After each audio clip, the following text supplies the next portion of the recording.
જય ભગવાન મિત્રો, હું છું પ્રફુલભાઈ પંડ્યા.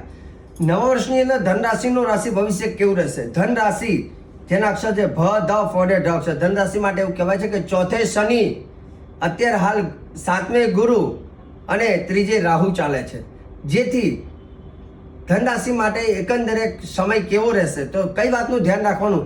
વાહન ચલાવતા તમારે સાવધાની રાખવાની રહેશે જૂન મહિના બાદ.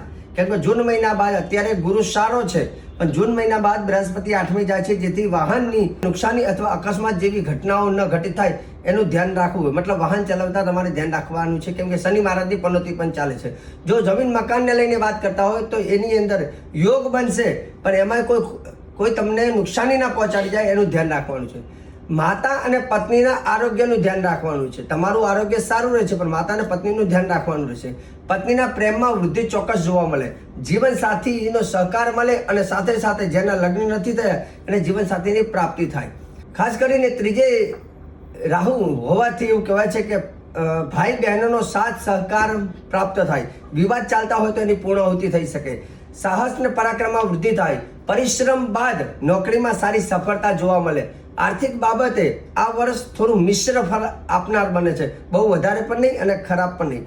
કોર્ટ કચેરીના પ્રશ્ન ચાલતા હોય, કોર્ટ કચેરી ચાલતી હોય તેમાં વધારે પડતી ઉતાવળ તમારે ન કરવી. વિદ્યાર્થીઓને અભ્યાસમાં ધ્યાન આપવું, કેમ કે આ વર્ષની અંદર થોડીક સ્ટ્રગલ એમને માગશે, પણ દેશ વિદેશની યાત્રા અથવા અભ્યાસ માટે બહાર જવાનું હોય તો તમે જઈ શકો છો.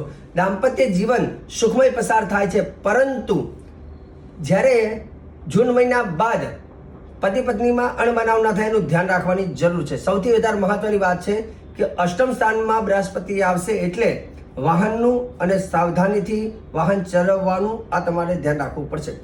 વિશેષ જાણકારી તમારે જોતી હોય તો અમારી યુટ્યુબ ચેનલનું નામ છે જય ભગવાન પ્રફુલ પંડ્યા, એના ઉપર આખો વિડીયો અપલોડ કર્યો છે, ત્યાં જઈને આપ જોઈ શકો છો. અને ગ્રહોની તમારી જાણકારી જોતી હોય તો તમે અમારા કાર્યાલયનો સંપર્ક સાધી અને મારી અપોઇન્ટમેન્ટ લઈને તમારા ગ્રહોનું વિશ્લેષણ કરાવી શકો છો. ઉપાયની વાત કરીએ તો એવું કહેવાય, ખાસ કરીને તમે શનિ મહારાજનો ઉપાય કરજો. ઓમ શનિશ્ચરાય નમઃ મંત્રની માલા શનિવારના દિવસે કરજો. હનુમાનજી મહારાજને શનિવારના દિવસે તેલ સિંદૂર અર્પણ કરજો. જય ભગવાન.